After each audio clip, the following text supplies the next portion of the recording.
Okay, welcome everybody to the Office of Undergraduate Research Education Series.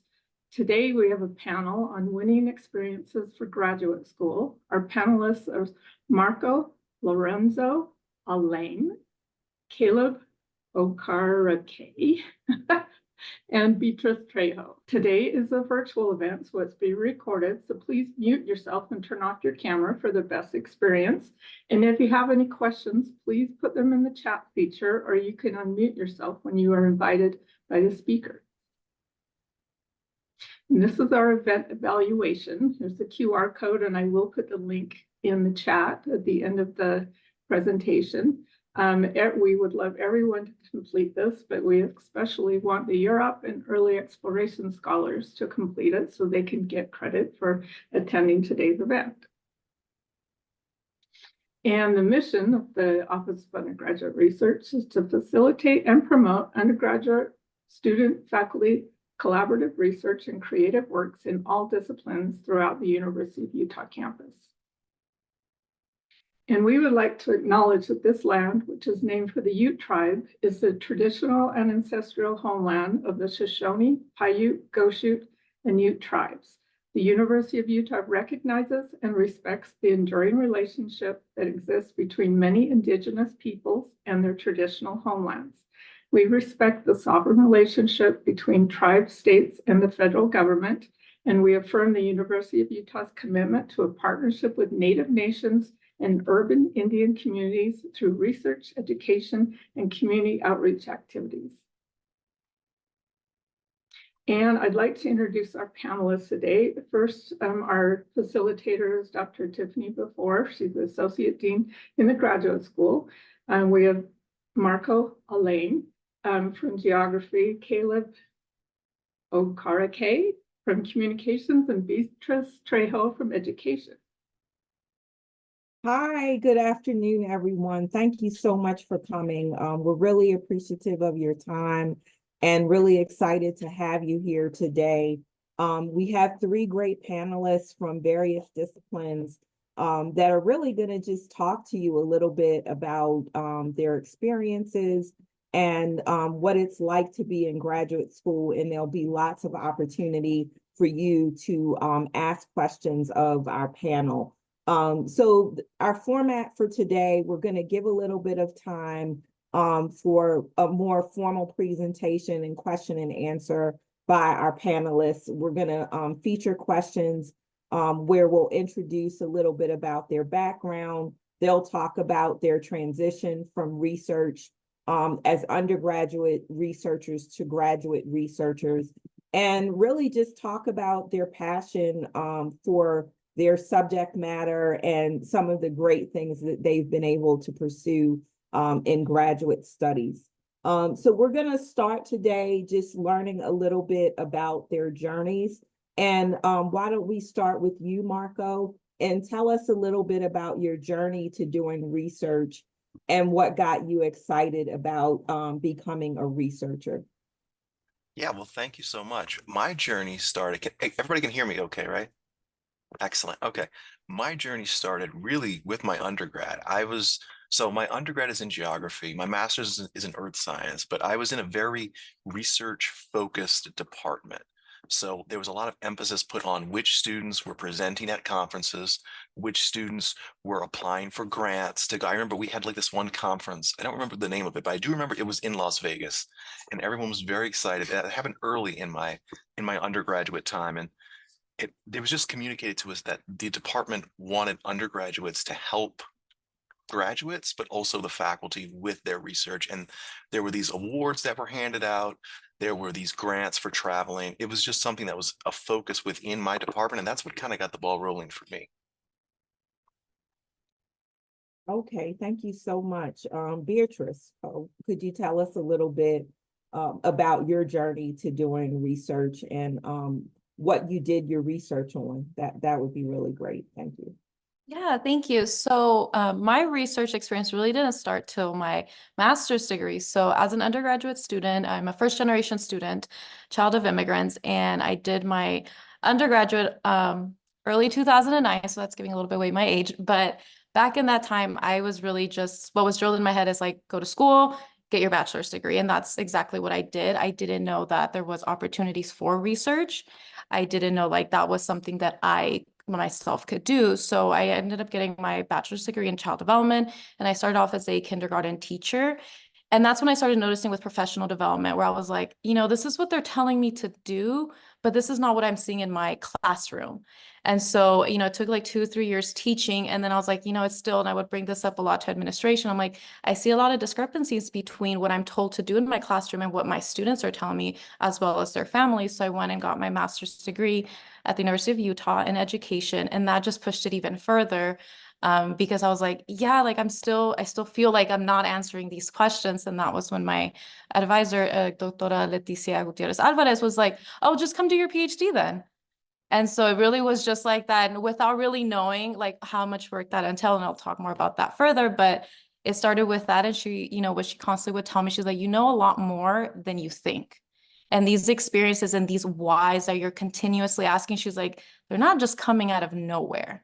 There's reasons why you continuously ask, and you're noticing what you're seeing in your classroom versus what you're being told to do and how to teach is just not matching up. She was like, so there's something there. And that's really what just pushed me to be like answering that why. How is it that specifically my research focuses on immigration and education, is how can we support our immigrant students or immigrant families, and how can we, have their voices be centered. So that's really where I'm at right now. And that's really what started that initial push, was that I had a lot of questions. I was not seeing those questions being answered, and I was getting different information from what I was seeing. So, my dad always told me, if you can't find the answer, then you go find it.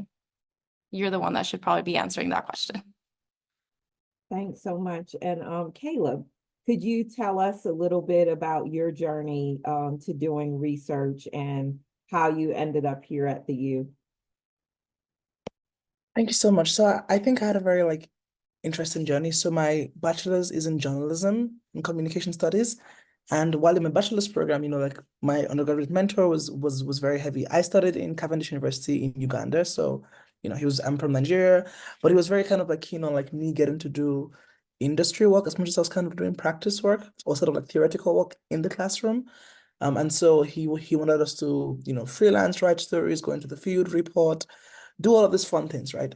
And I think that I started to think about a graduate degree while I was doing kind of being in industry and doing field work, just because a lot of the questions that I had about the journalism industry, I couldn't find answers to them, right? And so I was like, okay, well, what if I actually ask these questions myself and then actually research them myself, right? So in so many ways, I think my research journey was born more out of kind of having questions about the sustainability of the industry, questions about power in journalism, questions about access, representation, community, and how kind of all of these things interface with the media landscape on the continent, which is still my research focus even now.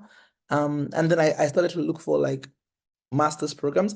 I was very particular about finding research heavy master's programs, right? Or kind of research intensive, because journalism has a lot of practice masters, but I felt like I had done a lot of practice stuff in my undergrad, and I wanted to do a lot more research subsequently.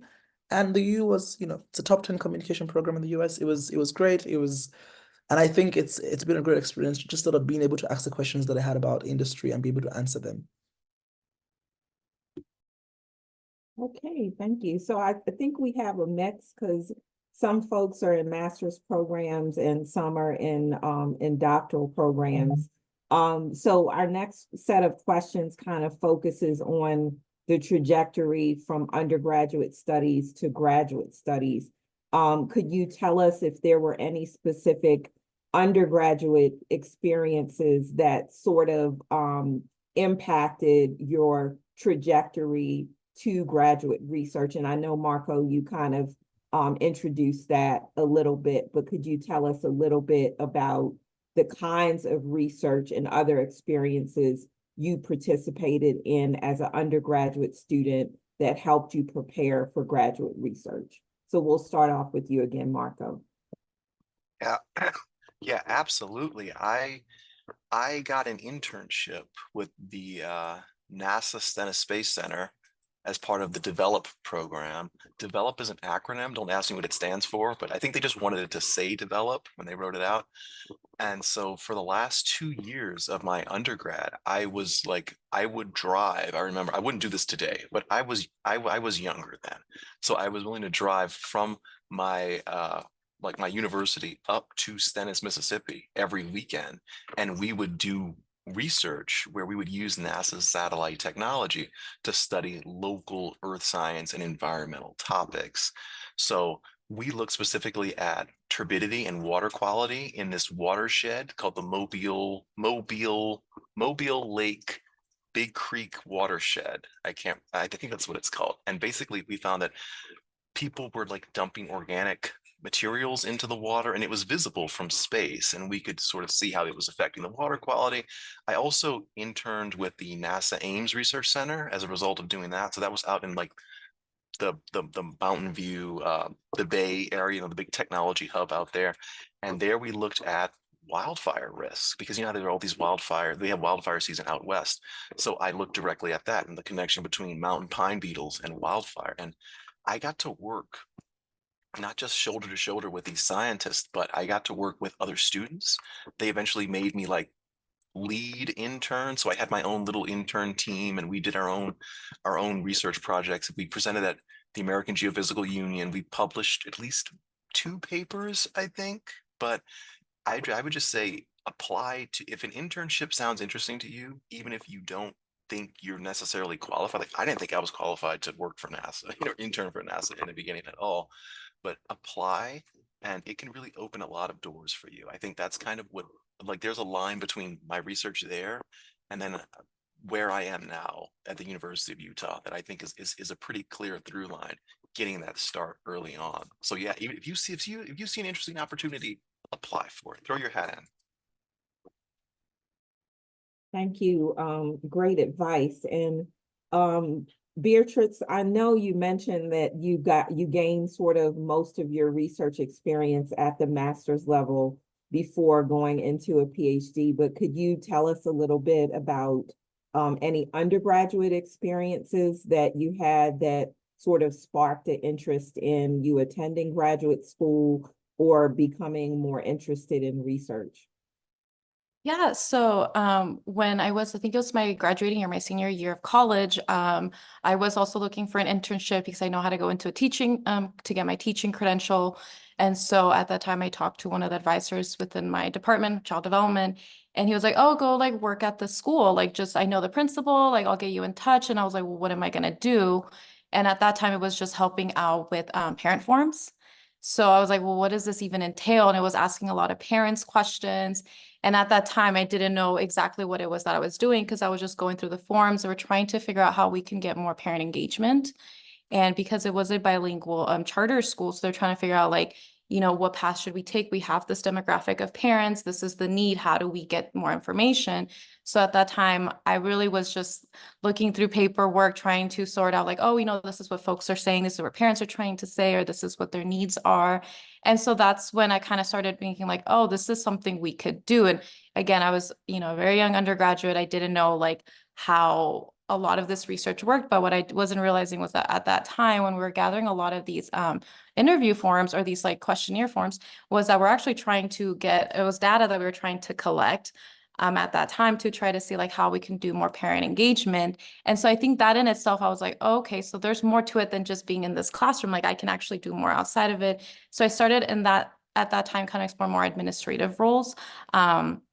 But that in itself, that's when I started realizing, and it kind of clicked back when I was doing my master's degree, because that's what I was asked to do back then. I was interviewing parents and students. So it was that initial, having to work with the administrator, working with the principal and trying to figure out like, what kind of questions do we need to ask? And how are we going to collect these like questionnaires? Do we do it through email? Do we do it through phone? Do we do it in person? So it was kind of like a little bit of introducing me to what I could do at at the school level. Thank you so much. And Caleb, finally, just really interesting to have you here and to give us an international perspective, because we do have quite a few undergraduate students who are international students, as well as graduate students who transition from other countries into our graduate program. So could you tell us a little bit about your experiences, about where you went to undergraduate, and what are those connections that you made in terms of research that really sparked your interest in a research career? Thank you so much. So I had my undergraduate degree at Cavendish University, Uganda, which is in Kampala. I think that some of the things that kind of happened that were very essential were, firstly, as I kind of talked about earlier, getting kind of like engaged in doing reporting. I think journalism is a kind of very like interesting career path where like much of what you do in the field is also as relevant as what you do like in the classroom. And so we would get encouraged to sort of like report stories for credits in class, for assignments. And that's kind of like how I ended up, covering stories for CNN, BBC, NPR while I was still in my undergraduate program. But again, this kind of stories that I was telling were also sort of framing the questions that I was asking like in the same way, right? I also, did some internships as well. I worked with AFP in Lagos, which is where I'm from, like in Nigeria.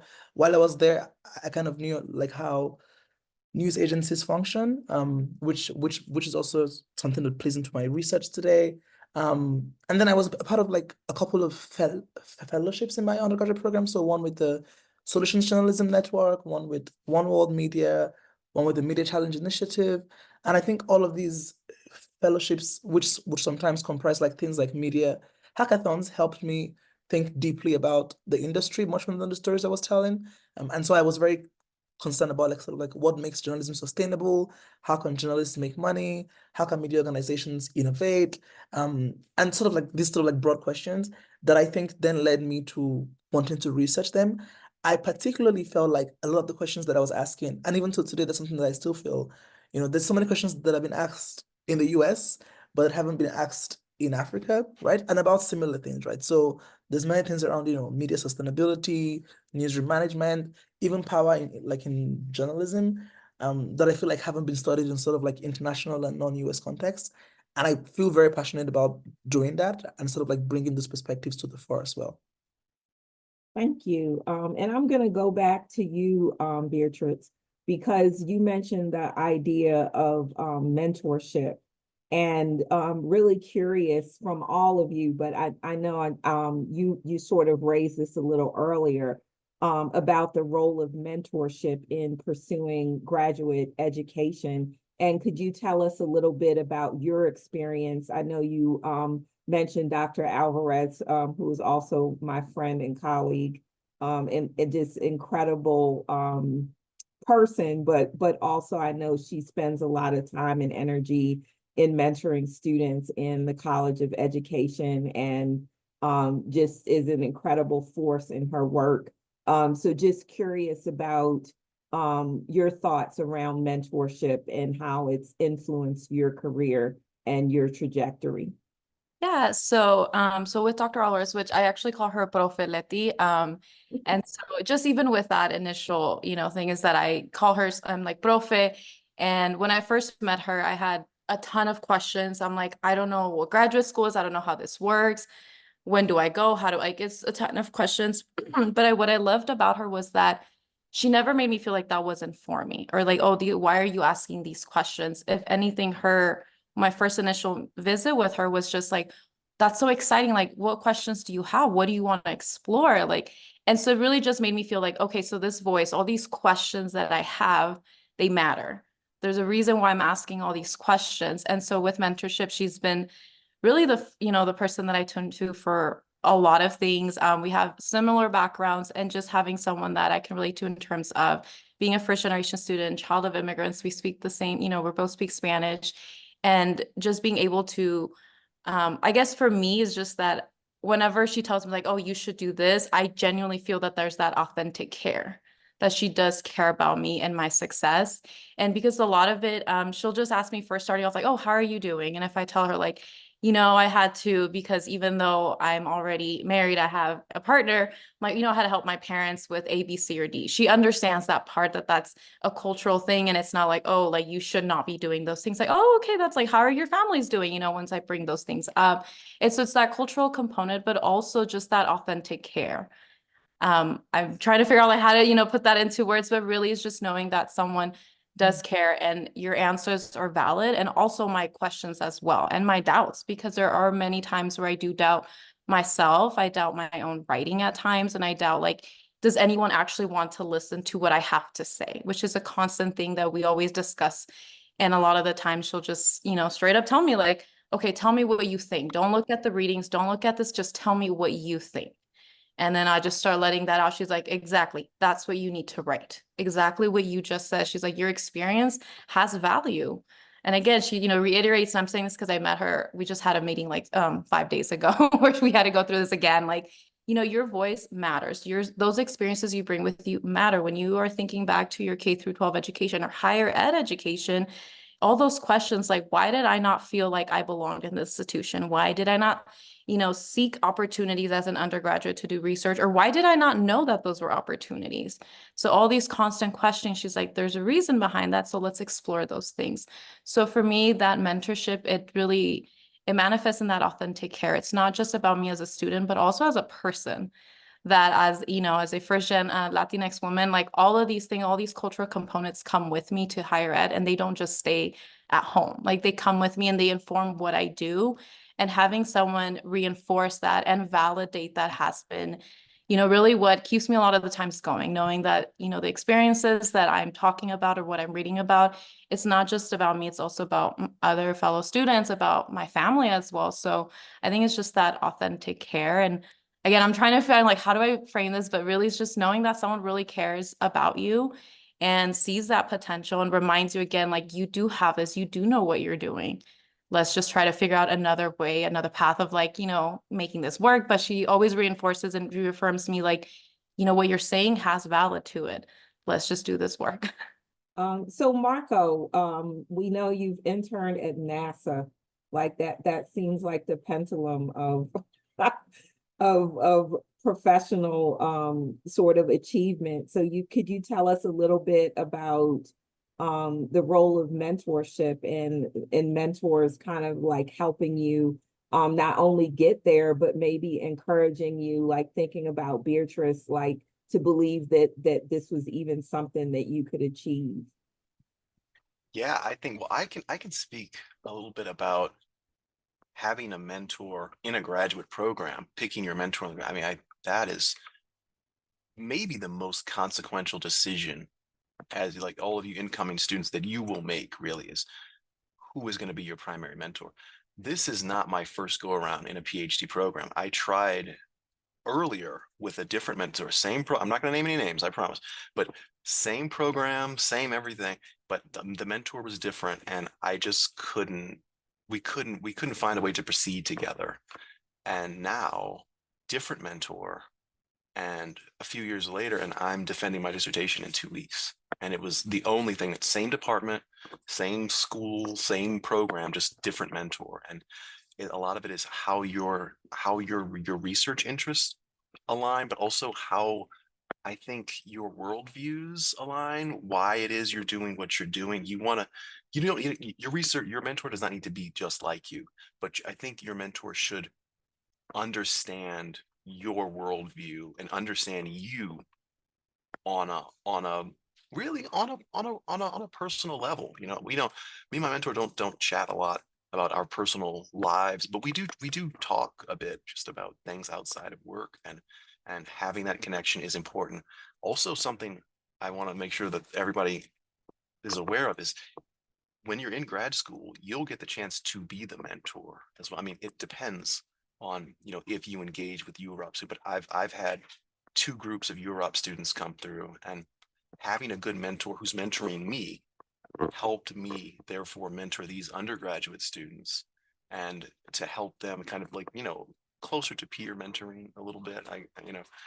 But that helped me sort of formulate how I wanted to guide their research and help them along. So that's something to keep in mind as well. If that's something that interests you in grad school, and also be very careful about picking who your mentor is. Make sure it's someone that you connect with on a professional and even a personal level as well.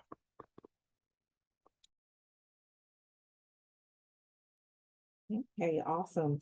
And Caleb, like equally, you've told us about many fellowship programs and different things that you had the opportunity to participate in on the continent.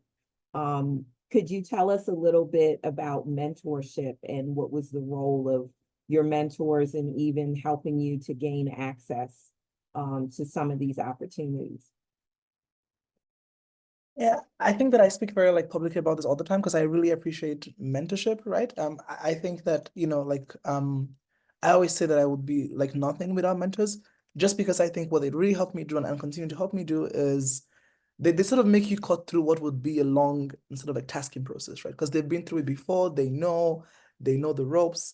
And so like I think they just they help you kind of like avoid making mistakes that you would have made just because you have their guidance, right? And that's very valuable in any context, right? Whether in the university or kind of like outside of it. But I think for me, for example, like the fact that my undergraduate mentor specifically went to school in the US was one of the reasons why I was like, oh, actually, I can actually like apply to school in the US, right? He did his PhD here, he was teaching in Uganda, but he had lived here for a long time, and he was like, actually, you can and you should apply to graduate school. So that's kind of like how I'm here, like in a simple way. But I think just like outside of formal academic mentorship, I've had a lot of mentors through fellowships that I've been in, through all of these internships, hackathons still. And I think that the kind of it's for me, I'll say it's very crucial to have mentors within the academy and even outside of it, especially if you're doing research that is kind of like community based and sort of public facing, right? You want to kind of have like a blend of both. And I found that very valuable. I have industry mentors, but I also kind of like have academic mentors, and they both complement each other for the kind of work that I'm trying to do, because they both tell me kind of like different perspectives, and then I sit with those perspectives and then sort of like figure out my way from there. My mentors have literally like, recommended me for grants, fellowships as well. And it's like, I think it's just nice to have people who sort of like validate your experience and who are kind of with you in every step of the way as you go along.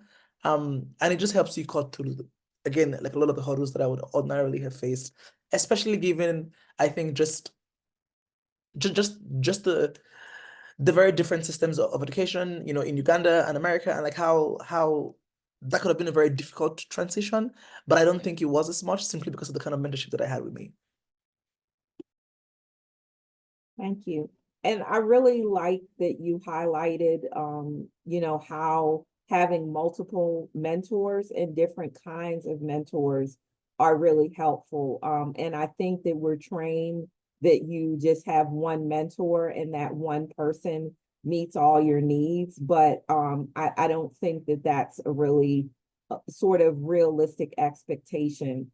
And I always encourage students to have multiple mentors, and different people, just like you have different people in your life. Maybe it's family members that encourage you in different ways.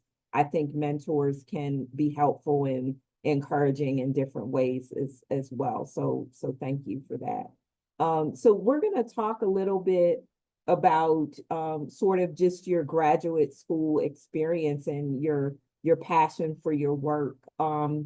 What do you think is important for undergraduate students to consider in pursuing advanced degrees? And could you tell us a little bit about what you think are the benefits? And we'll start with you, Caleb.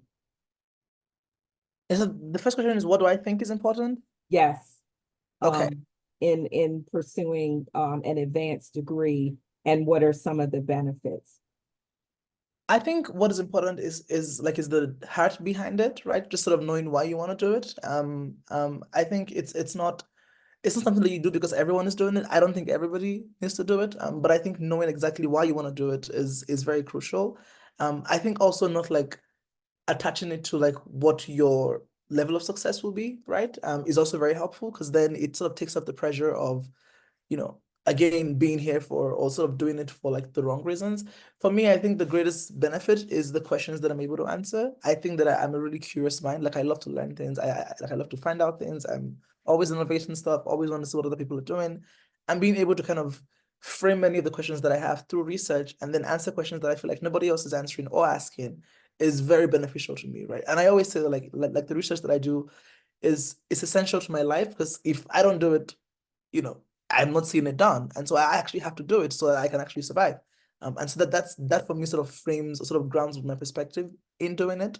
And I think that it's also just like there's just so many people that I think I've met kind of like along the way in my graduate program who I've learned from, and I find that to be very valuable. I've been in so many fellowships, and I think it's a very similar experience with graduate school where you're in a classroom with different people, different experiences, different research interests, and these are kind of all feeding into each other and sort of making you a much better, I think, individual even more broadly.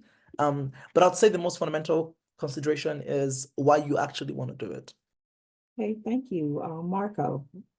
Yeah, thank you. Yeah, I also get that, Caleb. Yeah, finding your own reason, your own motivation is very important. But yeah, I would also say obviously there's just a simple core economic argument. If you get advanced degrees, you tend to be able to ascertain a middle to upper middle class lifestyle. But beyond that, I think a really important part of it I've found is you get to spend a lot of time with your discipline and figuring out where you fit in that discipline and if you fit in that discipline at all. Because as an undergraduate, you get to engage with your topic of study, right? You take higher level courses, you do end of the semester projects, so forth.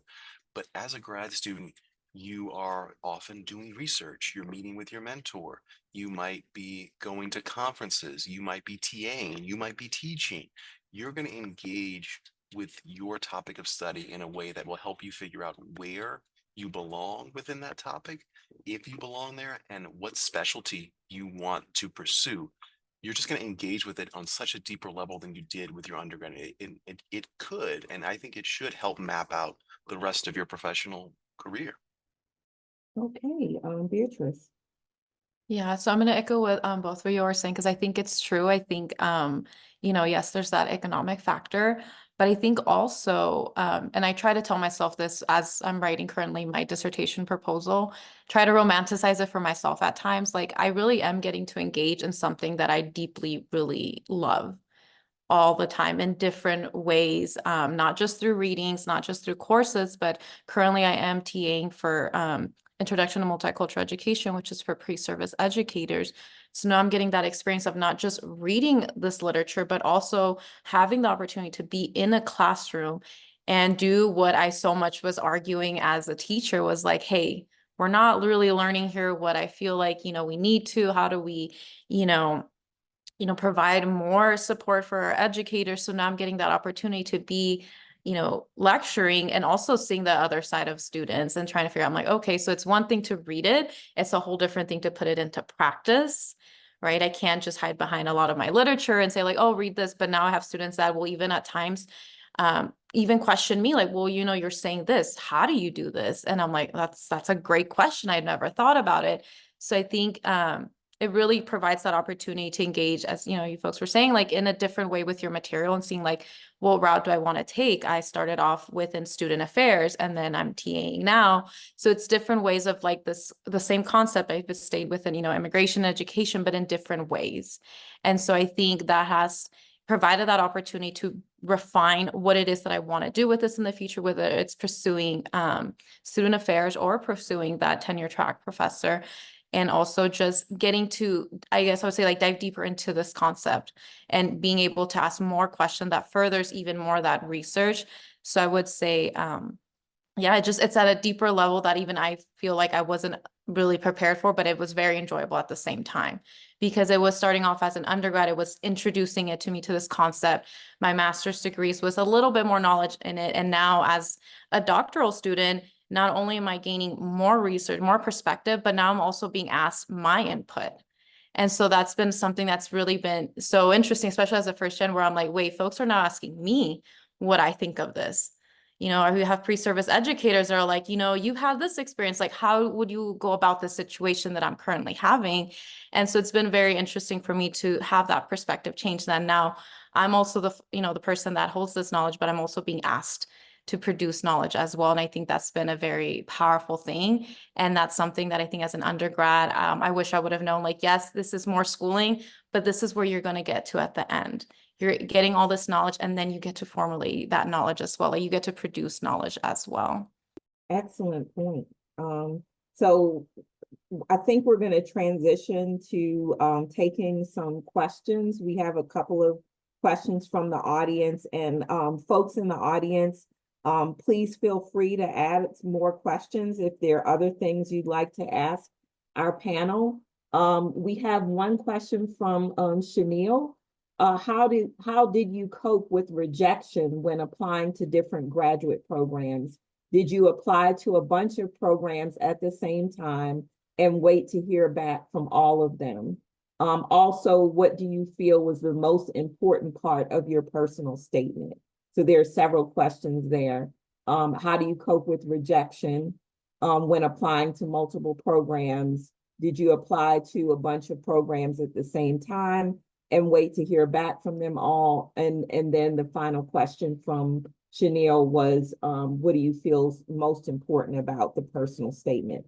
So anyone, please jump in. I can take the bit on rejection. I'll leave some of the rest up to the rest of my fellow panelists, but the piece on rejection I think is important, and it's good that you brought that up, Chanel.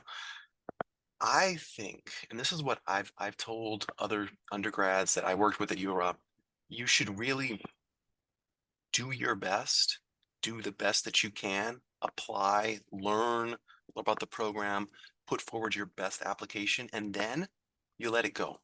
You divorce yourself from the outcome.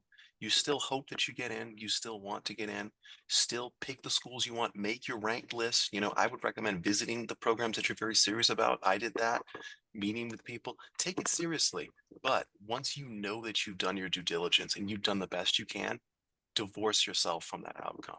If you get in, fantastic. But if you don't, that's okay, because you did your best. And if you keep doing the best that you can, eventually things will break right for you. It might not be your first choice, your second choice, but you will get a positive outcome if you keep doing your best and not being too afraid to apply because you're worried about the sting of rejection. If you're too worried about getting in, not getting in might discourage you from moving forward and applying to a place you really do want to go to. I'll go ahead and jump into, I think when I would mentor students, I would always tell them, like, the worst thing they can tell you is no. And you know that. That's literally the worst thing they can say. And sometimes I think things just pan out differently. I am a firm believer. I'm like, things will fall into place. It's something my mom always tells me, you know, va a terminar como va a terminar. Like, it's just going to end up how it needs to be. Things just fall into place. And so I'm originally from California, and I did my undergrad there, and I applied for a master's program in San Jose State, and I actually got in. And I was like, finally, this is my way out back to California. And I went to see the campus. I thought it was great, but the program was not what I thought it would be. And so that's when I'm like, you know, the one here in Utah, I actually liked more, considering I had this whole concept of like, I'm going back to California. This is my home state. Like, I need to be here. And it actually just did not work out. And I was just like, oh, like this whole mind, like I had really like, you know, tunnel vision, like California. And once I went to the orientation, talked to the professors, I was like, this is not where I actually want to be. And so, you know, I took the route. I'm like, you know, I actually like University of Utah a lot better. So I would say, you know, again, just apply. The worst thing they can say is no. And I would also tell, like, because I used to mentor high school students, I'm like, if you apply to one school, that's not a choice. That's already almost a decision you're making at that point. So I'm like, don't close yourself, apply. Again, the worst they can say is no, and see what happens from there. I loved San Jose State, didn't like the program or, you know, the professors I was meeting, and I ended up staying here in Utah. So I'm like, you really never know. So just apply. And I would say, yeah, again, try your best, your personal statement, have multiple folks look at it. I always tell students that. And what I always recommend with personal statements is that I would hand it off to someone that has probably not heard me talk a lot about it. I'm like, this is the question that they, you know, assigned for the personal statement. Do you think I answered this question? Right. And then have different folks for different things. I have folks that are really great at grammar. I'm like, please check that. And I have folks that, you know, are more with context. I'm like, can you please read this for me? But I would say always have folks, you know, give you your input, read your personal statements for you, and just apply. And, you know, I think once you have applied and you see where you got in, where you didn't, and even though there was one rejection there, I was like, you know what, that's not even where I wanted to go. It's fine. Just, I moved on from it. I'm like, I'm not going to settle, like, dwell on this, because I'm like, it's not a reflection on me. That's what I had to tell myself to feel bad. I'm like, it's not you, it's them. They don't need you. So that kind of mentality, because otherwise I feel like I would just dwell on that. Like, oh my gosh, I did not get in. But now I'm like, you know what? It's not what I needed. It's not in the cards right now. We'll see what happens later on. So that's just kind of, I took it was more like, you didn't get in. Okay, cool. Let's move on to the next phase and see what else is out there. Yeah, I think I'll just add to the rejection one, then talk about the personal statement one. So like I also just like finished like, I was just applying for PhD programs as well. And so, hectic thing to do. But I think that, one thing that I've always known about kind of like rejection. So I applied to 6 programs, got into 2, and then waitlisted on 1. But I'm kind of like, I've done something that I call like rejection training, where I'm just so used to applying for stuff and getting rejected. And now I'm just like, okay, cool. So like it's not about me. And I think it's really like a numbers game, right? So the more you do it, the more you actually get better at taking it, right? So I think I would just kind of like recommend apply for stuff very early on so that you're used to getting rejected. Especially like stuff that are like this much like lower stakes. Apply for internships, fellowships, grants, all of these kind of smaller things. So that when it comes to like bigger things, you have like you're almost inoculated to it, right? Of course, it still hurts, but again, I think what is for you can never really miss you, because there's things that I didn't feel qualified for that I applied for that I got, right? And so if you know that you did your best, then if you didn't get it, it's just not for you. So that's one thing that I would say about rejection. And then for the personal statement, I think that the most important thing is for it to be incredibly personal. That's just what I think. I feel like, so many people will, like, I think just sort of make it very clear why you are doing this thing that you're doing and how it connects to you personally.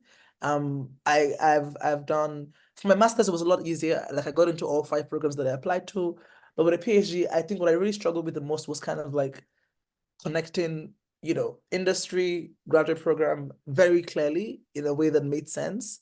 And I think what helped me do that is sort of going back to the beginning and being like, actually, like, why am I here? What am I doing here? What have I experienced in life that makes this very important to me? And just sort of making that through line, or sort of clear through line between why this matters to you personally and sort of like how that personal experience and framework influences your research question. I would say is the most important thing. And again, if you have done, one thing I also did before I wrote was kind of like, even now that I was doing PhD programs, I kind of wrote down everything I've done since my master's program, like kind of like put down all of those things so that you don't forget them, right? Because I think we sometimes forget things that we've done, things that we've experienced, things that we've been part of, whether it's opportunities, volunteer opportunities, internships, but those things, when you look at them objectively, actually all connect with each other. I don't think we're just like randomly doing stuff. And so being able to sort of sit with your life path and draw those connections together, I think makes the statement really strong. Thank you. One else want to tackle the personal statement? What do you feel is the most important part of your personal statement? I guess I could add to that for your personal statement. Absolutely, like what Beatrice said, have multiple people look at it. And I would also say, be honest on your personal statement, because when you're applying to a grad program, and if you're embellishing this or that, you don't want to be at a program that doesn't want you in it, that doesn't want your authentic self, who you really are. If you don't, you want to go to a place that wants you to be there. So just be forthright, be honest, get it reviewed. And again, like we've been saying, it's okay if you get rejected. All they can do is tell you no. Okay, so our next question from our audience is from Hannah. How do you hold yourself accountable with self-paced experiments, grant applications, and reports if you meet with your mentor infrequently? Anybody want to take that one? So is the question sort of in lieu of your mentor holding you accountable?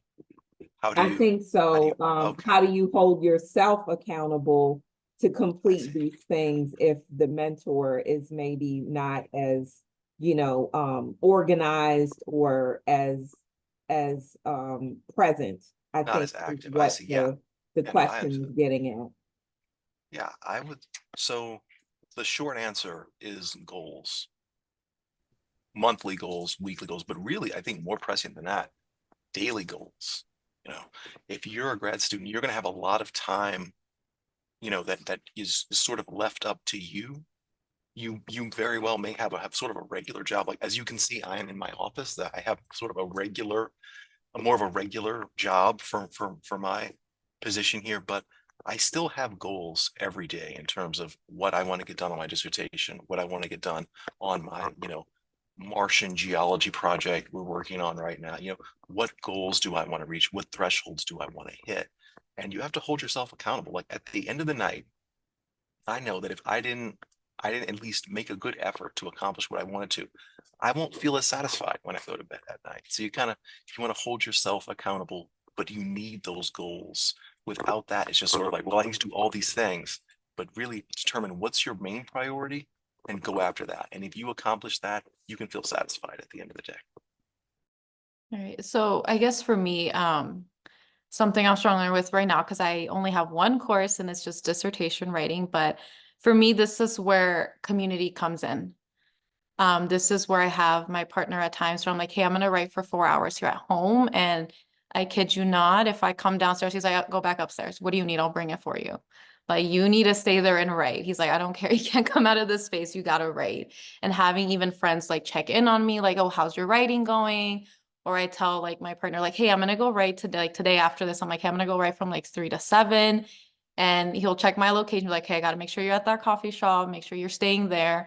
And also it helps me because at least for me, I do feel a lot of times a lot of guilt that I'm missing out on a lot of family functions or even seeing friends a lot of the time because I'm either reading or writing. And sometimes in between that, I'm sleeping. And so it helps to have my community that knows like, okay, she's doing this work. It's a lot of work and just checking in on me. Like, how are you doing? And being like, yeah, let's hang out. We're going to hang out until this time so that you have time to write. So for me, my community and my colleagues and just folks that I work with have been so supportive in making sure I stay accountable myself.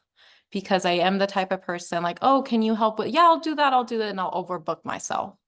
And so sometimes it's sitting down, like for me, it's every Sunday, like, what do I need to get accomplished by the end of this week? And also being reasonable with myself as well, because there are times where, Sunday night me is very different than like Monday morning me. Those are two different people. Sunday night I'm like, I'm going to do this, I'm going to do that. And then Monday I'm like, oh, I'm actually kind of behind on this or that. And things start coming up. So one thing that has helped me for me, like I said, community, but also being realistic. I know for myself, it is very difficult to get work done at home because even right now, I'm like, oh, I should probably take my dog out. I should probably do this. And so I know that I work better at the library or at a coffee shop. So I always just book times for myself. Like, I'm going to work on this during this time. And sometimes even if I'm having a rough time, like just cannot get any work, can't just be writing, then I'll choose to do another type of work. And my advisor and my friends always remind me, like, reading is still work. You're still doing work. Even if you're not writing, you're still reading. Like, you're still thinking of things, contextualizing things. And I think as grad students, unfortunately, everything I see becomes some sort of research. I'm watching TV. I'm like, oh, I could write about that. That kind of reminds me of this and this and that. So for me, it's never ending. I'm continuously thinking about the work I do. And a lot of times because it's very personal. So just holding, having folks really be that community support and also just being realistic that yes, it's going to happen where, I'm not going to be able to write for the 4 hours, maybe just 2 hours, but still, reminding myself, and I'll try to journal sometimes when I feel down on myself, like I should have just done more. Why didn't I get up earlier and all these things, and just writing down like, what did I accomplish today? And realizing like it is a lot of work and just being, I guess, holding myself account, being realistic with myself and also just being gentle with myself at times, because sometimes, at least for me, I feel like I'm my biggest critic. So just being gentle with myself and realizing like, and my partner always says like, you're doing a PhD. He's like, there's nothing above that. So he's like, so just remind yourself, it's a lot of work that you're being asked to do. You're producing knowledge, you're writing about this. He's like, just remind yourself that it's a lot of work. So don't put yourself down. He's like, you're doing a lot of work. And so my community really has been what's grounding me and reminds, and I think it helps to have folks that are not doing what I'm doing to remind me like, hey, take a break. And they're like, and take a break and like close the laptop for once, like close it, leave it. And I know I've had this because I have other mentors as well, like Dr. Parker from ALP. Sometimes when I talk to him, he's like, please shut the laptop, just shut it down and just like breathe a little bit, like just calm down. So it helps to have like that community support of just reminding me again to just be gentle with myself and remind myself, like, why are you here again? It's because of, okay, then just take a breather, take a break, and try not to think about work as much as possible, but it can get hard at times. But again, just for me, community and being gentle with yourself. Okay, great. And any other comments? I think they both summed it up pretty well. Fantastic. So our next question, and I apologize in advance if I mispronunciate your name. I think is it Sochiti? The question is, did you ever feel like you had to settle with your graduate program due to your life circumstances? And if so, how did you decide to move forward? Great question. I can go first. I don't personally think that I had to settle with my grad program. I think that funny, like when I actually studied my master's, I said I would never get a PhD, which is funny because I just told that I'm gonna get a PhD now. And so one thing that I do is like at every step of the journey, I kind of ask myself, why do I want to do this much more than anything, right? That's the central question for me. Like, what am I doing here? What do I hope to achieve by this? Why is this beneficial to me? There's certain things that are important, money, economic, but I do think like for me, it's knowing the why has always sort of kept me grounded. And so it never feels like I'm settling. I think the one thing I was extremely worried about was that I had a very narrow view of like what a PhD program looked like before I came to my master's program. And so that was why I think I said I would never do it, because I was very keen to kind of like go back to industry and kind of like apply all this knowledge that I've learned, right? But then kind of having mentors who have taught me that, you don't have to like abandon industry for academia anymore, especially like in kind of like the comm department now has this sort of like clinical professors who are, in industry, but also kind of like in academia. And that's actually what I ideally would want to do, right? So I never feel like I'm settling because the vision is clear for me as to what I want to achieve and how it kind of like ties into my life in the same way.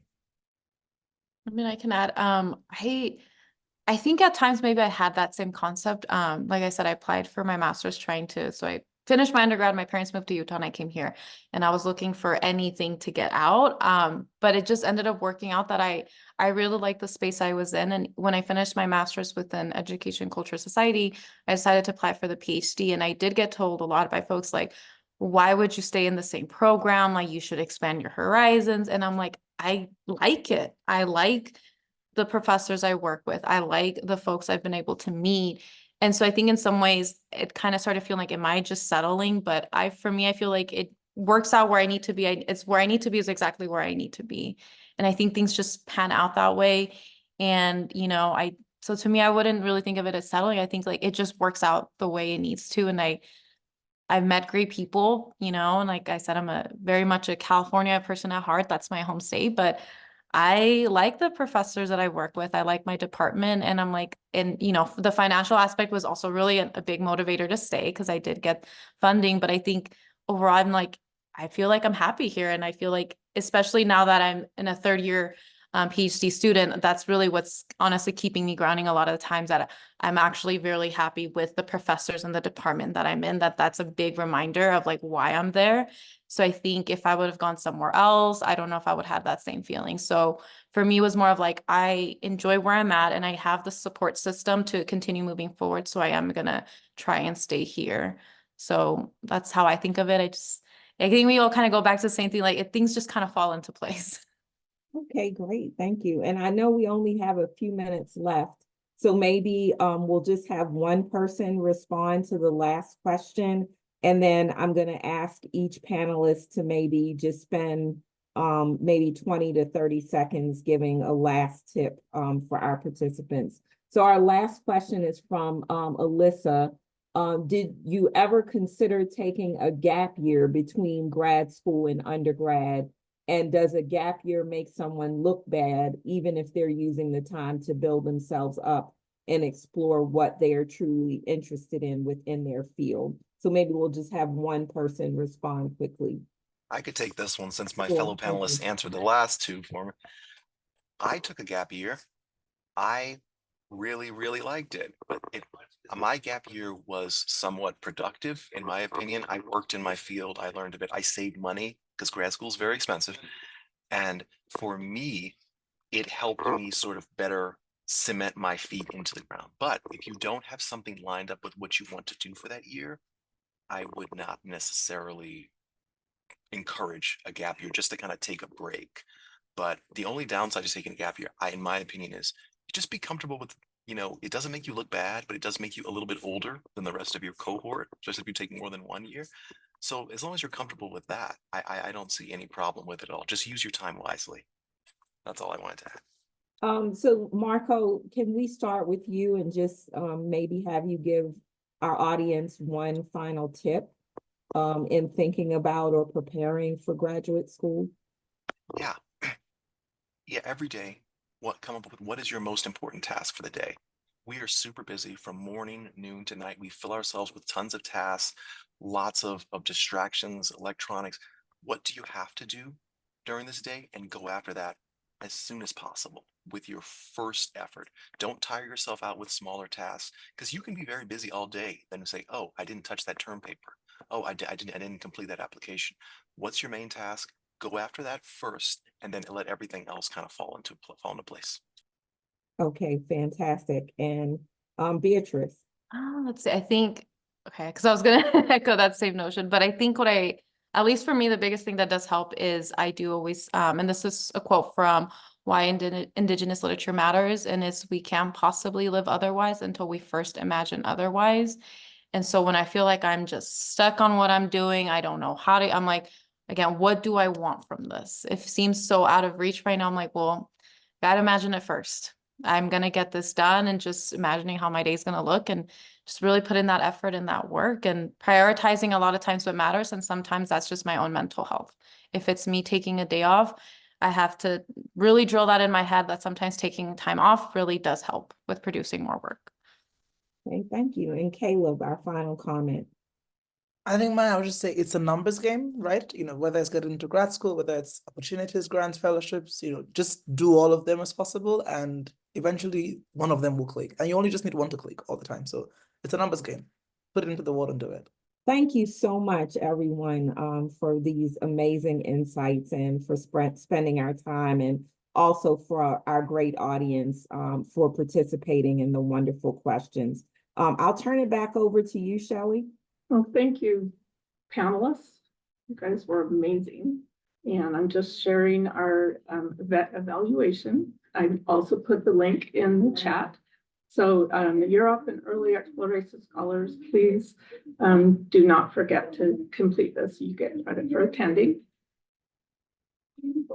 And then just a quick reminder, the Office of Undergraduate Research is in the SIL Center, normal working hours, Monday through Friday. We're our.utah.edu, and you could email us at our@utah.edu. And thank you again, Dr. Baffour, Marco, Caleb, and Beatrice. You guys were amazing.